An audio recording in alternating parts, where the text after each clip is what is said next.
how good are you at talking about your achievements?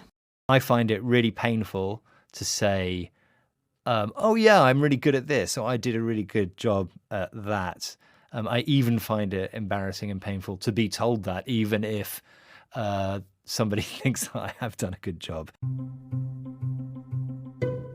I definitely think it's important to be able to sell yourself at work, not only for your managers and your bosses and even your colleagues to have confidence in you and your work and what you're able to produce, but also to give yourself that confidence. In today's episode of Office English, we're talking about how to sell yourself at work. Hello and welcome to Office English from BBC Learning English. I'm Pippa. And I'm Phil. In this podcast, we discuss the language you need to help you succeed at work. What do we mean when we say that you should sell yourself, Phil? And why do we need to do it? Okay, well, we don't literally mean we should sell ourselves, but when we sell someone or something metaphorically, we're saying positive things to make that person or thing sound good. So, to sell yourself, you say positive things about yourself. And this is useful at work because sometimes in order to progress in our careers, we need important people to notice and appreciate the work that we're doing. Right, so you might need to sell yourself in a job interview, for example, or if you're meeting with your boss to talk about your career, or even if you're talking to a potential customer or client at work because you might want to impress them and you might want to sell yourself and sell the company, as it were. Now, some people hate saying good things about themselves, so we'll start with how to talk about your strengths, and then we'll discuss the kinds of questions you might be asked in an interview or by your manager that give you an opportunity to sell yourself. Okay, let's begin with how to talk about your strengths. What phrases can we use, Phil? How about this one? I think I particularly excel at... And then you identify something that you think you're good at. Yes, I like that. I particularly excel is nice because it's, talking about something that you're particularly good at. It implies that you're good at everything, really. Another one here. I'm really proud of my record on... And then you'd say something that you think you're very good at.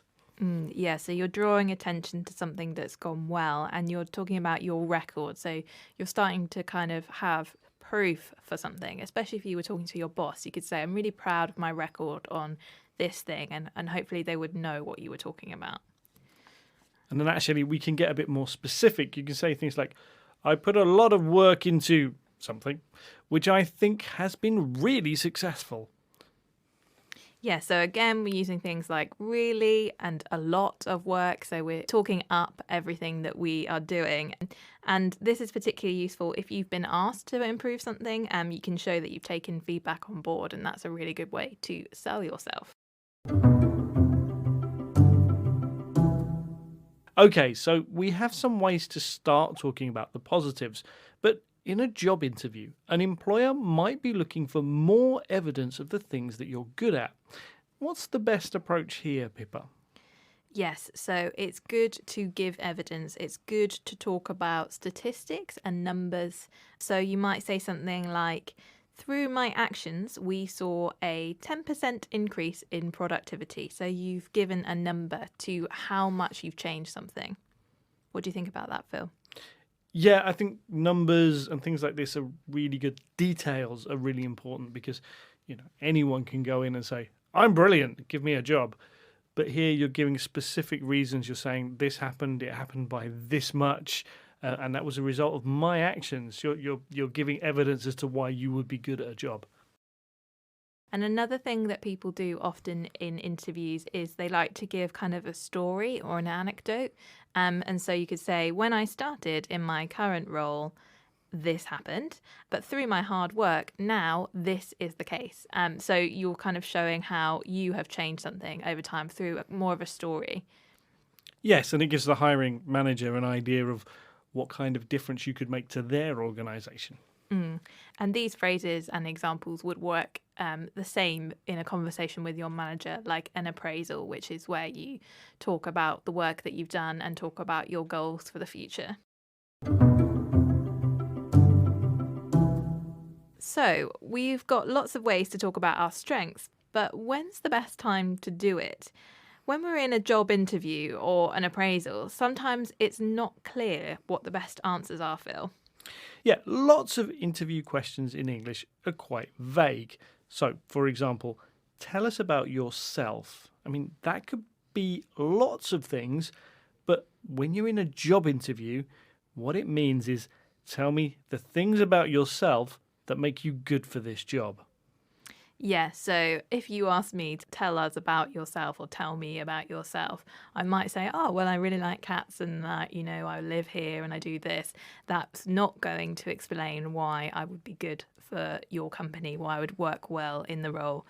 So you need to try and think ahead of time about some things about yourself that are interesting and relevant to a job. Yes, and so other questions that you might be asked could be things like, how did you feel about a particular situation? Or maybe they've asked you about a mistake and they're asking you, how did you feel about that? Or how did you react to it? And it's not really asking about your feelings. It's asking what you've learned from that situation, how you developed. Yeah, so what people want to know when they're asking these kinds of questions is how you might react in the future. So if you came across the same problem in the job today, how might you be different? What have you learned? And often people ask about mistakes, and that can be quite stressful because you don't really want to say, oh, I did this thing wrong. But yes, it's an opportunity to talk about how you've learned something. Another classic question is, why did you apply to this job? I mean, obviously, you could say, I need a job, I need to get paid. But what actually they're asking for here is for you to be able to link what you're good at and your skills with why you're attracted to that company or that post and what you like about it. So it's another opportunity for you to show how your skills match the position and the company that you're applying for. Yeah, so this is quite a good opportunity to flatter the company. So to say lots of good things about the company, but also to link in the good things that you've said about yourself and why you think that they make you a really good fit for that company. So yeah, it's a really good chance to sell yourself, as all these questions are, if you look at them in the right way. In fact, a lot of these questions, you're basically telling a story about yourself, but a story that shows why you're really good for this job. Yeah, and it's kind of the same even when you're already in a job, you're talking with your manager, you're reviewing your work.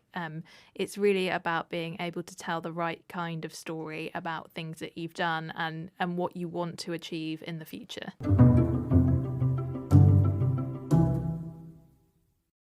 Recognizing when you have a chance to sell yourself at an interview is a really important skill. And remember, even native speakers of English find it difficult to talk about their own strengths. Let's hear again from our BBC Learning English colleagues. I find it really painful to say, oh, yeah, I'm really good at this, or I did a really good job at that. I even find it embarrassing and painful to be told that, even if somebody thinks I have done a good job. I had one instance where I was asked to introduce myself and talk about my work experience in a meeting.